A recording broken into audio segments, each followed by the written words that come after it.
up, Vic? How you doing, buddy? Full house in here. Sal, good to see you again, buddy. You gonna keep this prompt for us?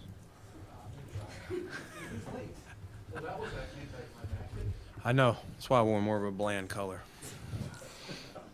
What was your thought process, just in trading back? Did you try to move up at any point?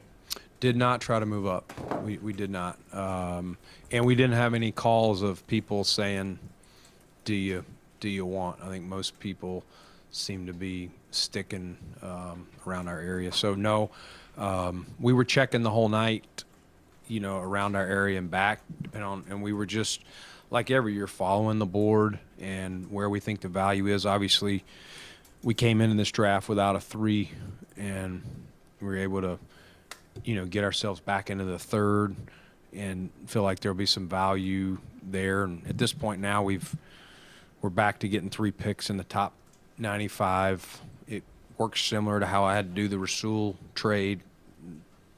I think that would have been pick 91. We're at 95. And so, we're excited about tomorrow. And instead of just having the 1 pick, now we got 3. Brandon, was there any hesitancy in doing a deal with Kansas City? I mean, they're defending Super Bowl champions, your rivals, really, the team that you're trying to get past. Is there any hesitancy in conceivably maybe helping them in some way? No, because they can move around. If we don't trade with them, someone else can to get whatever player they're targeting. To me, it's got to make sense for us, and we're following our board. And we could have taken leaps back, like teams much further than that. We didn't want to go crazy far, and honestly thought we would pick at 32. But then talked to my buddy Dan and gave us a chance to move up, I think 59 slots, from a 6 to a 5. And so now we've got a 3, we got the 2 2s, a 3, a 4, and 4 5s. And I think that gives us some chance to fill some roles or use ammo to move around again, depending on how the board falls. Did you get any assurance from them as to who they were going to pick before you agreed to make that move? Kansas City? Yeah. No. Because like I said, even if we could have traded with someone else, Jay, and they take somebody, like we had other opportunities, the best deal, I would say that was the best deal for us. Take them out, take the team out of it. That was the best deal that we thought that fit what we wanted to do. And the way you have to look at it, I mean, we talked to teams in our division about the trade. You know what I'm saying? It's really, to me, what's the best deal for the Bills? If we don't do a deal, in this case with Kansas City, they can go do a deal with the next team.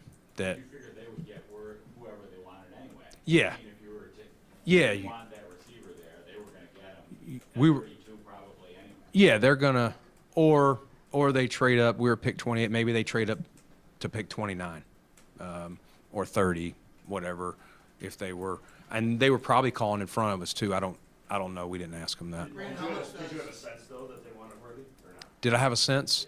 No, not. I mean, I could see him taking a receiver, but you don't truly know. I mean, no one there said, "Hey, we'll take, this player or whatever." I think you would do that maybe if you're moving 1 pick back or something like that. Then maybe you'd say, if you got 2 guys and you want to make sure who you picking or something like that. But where they were moving from, I don't think it mattered to us who they were picking. How much did the 5th-year option matter to you or not? Obviously, being at 32 and 33, you have it, you don't. Yeah, I think we were just looking at it as moving up 59 slots in the draft, giving us just more ammo to move around tomorrow, or if the board is falling well for us, where we think there's a lot of guys available on day 3, then maybe we even stay. So I just looked at it as value, what we could get for going back 1. And, we'll get a lot of calls for this pick tomorrow, at 33. Our phone's already ringing. So, we'll see what happens with that. How did Thomas getting picked by Jacksonville, did that alter, and if he's there at 28, do you think you would have pulled the trigger, and him getting picked by Jacksonville, did that change your strategy after that? Yeah, I mean, we were following our board, without telling you specifically, there were some players that we were following, and when they came off, we decided to see if there was good value to move back. Again, we had opportunities to move into the 40s, into the 50s, and that was obviously too far. We had some good opportunities. Again, the deal that we talked to no less than 6 or 7 teams. It may be more, Sal, but we didn't want to make a giant leap at that point. We wanted to kind of see how it fell and not go way into the second round. But we just, we felt what we were going to be able to getting us back into the third round for moving back, whatever that was, 4 slots, that it made too much sense. So at what point, you talked about value, at what point did you not have any more first-round grades on your board? Can you give us some insight? Yeah, I mean, I don't. We were following the board and the value. I don't want to knock any player. There's a lot of good players there. We just, again, if as you're following your board, you're deciding whether you're gonna, listen. If I was never going to rule out moving up some, I wasn't prepared to give up our second, because then we'd have, if we had to go far enough to do that, now you're picking at whatever pick that was in the first, and you're going all the way to whatever it was, 128 or something like that. We think there was, good value coming up tomorrow, and so we just wanted at least one extra pick there, and again, we added some ammo to move back one. Now we have 4 5s that we can either take or use, depending on. Again, we'll follow the board. We put a lot of time and effort into the board, and we think it's fallen pretty similar to kind of how we thought. You peg what team needs, and you peg what players value. Maybe a different team took a different player, but compared to how we did the mocks and stuff like that. But it's fallen. We're picking at 28, and we didn't have, we weren't near 28 first-round grades, so going in, there's not necessarily a great chance that you're going to,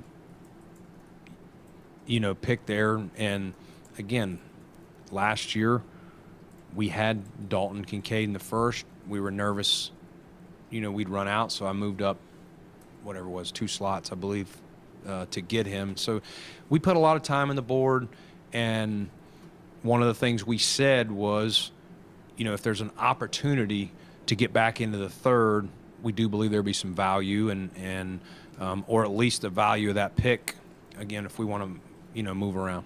Pick up some good draft capital tonight. Is there a possibility that you stay at 33, make that selection, and possibly jump back in the second round with all the draft capital that you picked up? Well, we have 2 in the second right now, so we'll have 33 and 60. Are you saying take another pick, get back into, make a third? Is that what you're saying? Maybe try to go after 4 picks in the top 100 instead of being just. Oh, big 3. We'll see how the board's falling, Mookie. It's hard for me to predict right now, how many of our guys that we have in the second. But yeah, if we have guys that have second round grades and we're well into third, and we want to go back up there and get them, we'll do our best to do that. But I think it's too early to tell. I think what today did was give us some ammo to move around, and we're hoping to come away with, some players that will help us either as starters or key reserves. Do you have more players with second round grades than you did with first round grades? Yeah. Brandon, when we talked to you at the owners' meetings, you talked about not getting that third round comp pick. That kind of hurt you guys and what your plans were. And then you just said, you gave up your second, you have to wait so long. How much did you go into tonight thinking, I'd really like to be able to get that third round back if I can, knowing there's not a lot of first round, maybe this is something I should look at to try to move back? Yeah, I mean, we definitely wanted to see how it fell. You never know. Weird things happen every year, so there wasn't a preconceived we're going to do this, but I think, you know, as you got closer to our pick, we just decided if there was the right opportunity. At that time tonight, again, when I made the trade with Kansas City, I was preparing to pick, but then talked to Dan and decided that made sense for us, and it puts us on pole position for tomorrow. And we'll see. You know, we've had some calls. I think we'll get more calls. And if it makes too much sense to move back again and pick up something else, we would do that. We also think there's, you know, a couple good players to choose from. When did Kansas City, when did those discussions start? Right around, was it right before you were on the clock? Was it a little- There was, you know, teams are reaching out, you know, 3-4 picks. Brian Gain was working with them, you know, kind of feeding me where we were. And then when we got on the clock, we decided we liked their deal. You know, it ran down a little bit. We were having conversations with a couple teams, and we got their deal to where we thought it made sense. Brandon, when you talk about making a trade that's good for the team, do you bake into that equation what you might be doing to help another team that's a rival? You talked about talking with division teams, and was that different when you dealt with the Chiefs with this trade tonight? I think what you're asking, Thad, is kind of what I was telling Jay earlier, is that let's just say we didn't want, hey, we're not going to trade with Kansas City. That's the Chiefs, Super Bowl champs, yada, yada, yada. If we take a player, it doesn't mean that they're not going to go up with whoever was behind us. I think Dallas maybe because they had traded with Detroit. So you got no guarantee. You're not necessarily preventing them from getting the player they want. It's more where's your value at? Where do you want your picks? And what's the best move for the Bills? Because I'm sure they're not just calling Buffalo. I'm sure they were probably calling, and I would assume, in front of us. And if we didn't do the deal, let's just say there's 1,000 times you make a pick where there's people that want your pick, and you just make the selection. You say, hey, we're going to stay here and pick. If we had stayed there and picked, then if they wanted that player, they're probably also having people work the phones at the next couple picks to see if they can move up. So I don't think us picking necessarily is going to prevent, in this case, Kansas City or a team. And that's why I said, you know, you don't always do business in division, or in this case, but you can, even if, you know, in this case, like we had conversations with teams in our division because it could have made sense for us. Brandon, the second trade you made is pretty easy to explain. One spot for 59. Yeah. Is there a way to quantify, maybe in layman's terms, what the Kansas City trade meant to you in terms of value? I know that we can look at numbers and crunch them, but is there a kind of a distilled way of how you look at the value that you have there? Yeah, I mean, you traded up. I don't remember the number of spots, but you're what's that? No. What we gave them our late fourth, maybe 133. Was that the number? And we moved up. 133, 248. Yeah. So we moved up to.